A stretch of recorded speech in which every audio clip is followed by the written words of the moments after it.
రైతుల్ని మోసం చేయడం మానుకోవాలి. రైతుల్ని మోసం చేయడం రైతుల్ని మోసం చేయడం అక్రమంగా నిర్మిస్తున్న హైటెన్షన్ జక్కంపూడి రైతులకి న్యాయం చేయాలి. రైతులకి న్యాయం చేయాలి. రైతులకి న్యాయం చేయాలి. రైతులకి న్యాయం చేయాలి. అక్రమంగా నిర్మిస్తున్న హైటెన్షన్ నగర నిర్మాణాన్ని వెంటనే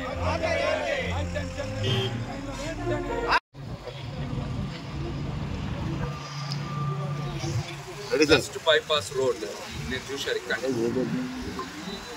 దాదాపుగా 90% పనులు పూర్తయింది. దీన్ని వినియోగంలోకి తీసుకురావడానికి కొన్ని చోట్ల హై టెన్షన్ వైర్స్ ని క్రాస్ చేయాల్సినటువంటి పరిస్థితి. రైతులందరూ కూడా ఏం చెప్తున్నారంటే, ఎక్కడైతే ఈ ప్రభుత్వానికి లైన్ క్రాస్ చేయడానికి స్థలం అవసరమో అక్కడ మేము స్వచ్ఛందంగా సహకరించడానికి సిద్ధంగా ఉన్నామని వెంకట సత్యనారాయణ గారు కానీ తిరుపూరపు సాంబశివరావు గారు కానీ ఎంతో గొప్ప మానవతా దృష్టితో ముందుకొచ్చి ఈ ప్రభుత్వానికి విజ్ఞప్తి చేస్తున్నారు. కూడా ప్రభుత్వానికి ఎందుకు చేస్తున్నారు? వాళ్ళు సాటి రైతులు 40 ఎకరాలకు పైగా నష్టపోతారు. సాటి మనుషులు పేద సామాన్య వర్గాలకు చెంది ప్లాట్లు కొనుక్కున్నటువంటి 400 మందికి పైగా ప్లాట్ యజమానులు నష్టపోకుండా ఉంటారు. 400 కోట్ల రూపాయల ఆస్తులు నష్టపోకుండా ఉండాలి అంటే మేమిద్దరం సహకరిస్తే సరిపోతుంది కదా అనే ఒక గొప్ప ఉద్దేశంతో వాళ్ళు బయటకు వచ్చి చెప్తా ఉన్నారు. ఇది కూడా ఎందుకు చెప్తా ఉన్నారంటే, ప్రభుత్వం విపరీతమైనటువంటి ఒత్తిడి చేస్తూ ఉంది. కూటమి ప్రభుత్వం, అది పవన్ కళ్యాణ్ గారా, చంద్రబాబు గారా, బీజేపీ పెద్దల అందరికీ భాగస్వామ్యం ఉంది కదా ఇందులో. కలెక్టర్ గారు, అదేవిధంగా స్థానిక పోలీసులు, అదేవిధంగా మెగా కంపెనీ వాళ్ళు, నేషనల్ హైవే అధికారులు, పవర్ గ్రిడ్ అధికారులు. ప్రభుత్వం చెప్తేనే కదా వీళ్ళు చేసేది. రైతులని మీరు అసలు అరెస్ట్ చేయాల్సిన అవసరం ఏమొచ్చింది? 2 రోజుల పాటు 1 టౌన్ పోలీస్ స్టేషన్లో పెట్టే అధికారం మీకు ఎవరిచ్చారు? నిర్బంధించి బలవంతం చేసి రైతుల భూముల్ని, ప్లాట్ల యజమానుల భూముల్ని లాక్కోవాలనే కుట్ర ఇందులో చాలా స్పష్టంగా ఉంది. రైతులందరూ కూడా చెప్తున్నారు కదా, ఆధారాలు చూపిస్తా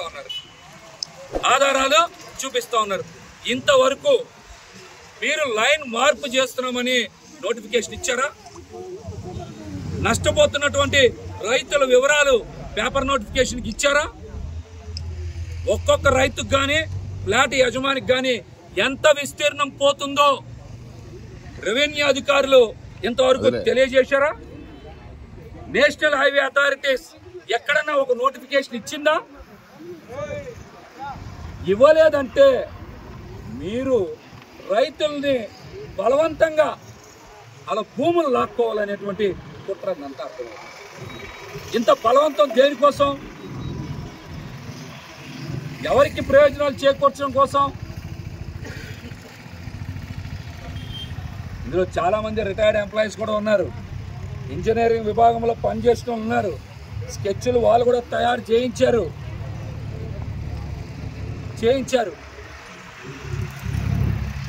చేయించి 4 లైన్లు మార్పు చేస్తే సరిపోతుంది.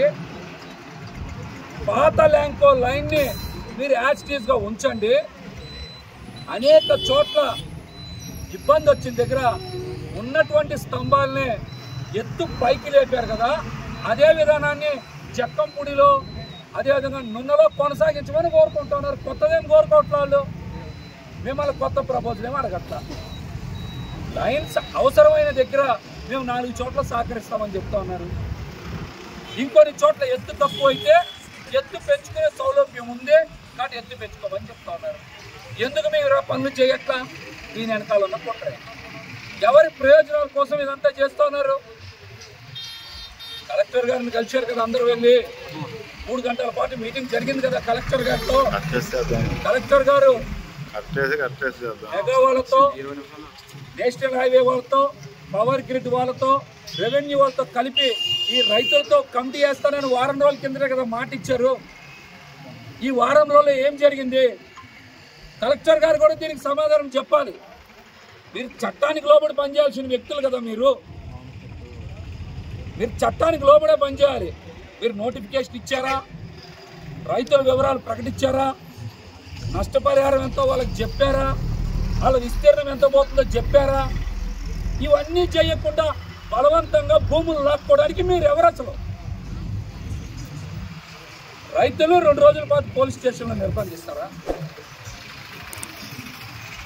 భుజానికి ఆపరేషన్ జరిగినటువంటి వెంకట సత్యనారాయణ గారిని బలవంతంగా పోలీసులు లాక్కెళ్ళి పోలీస్ స్టేషన్లో కూర్చోబెడతారు. వారిని ఈ మధ్య సర్జరీ కూడా చేయించుకున్నారు.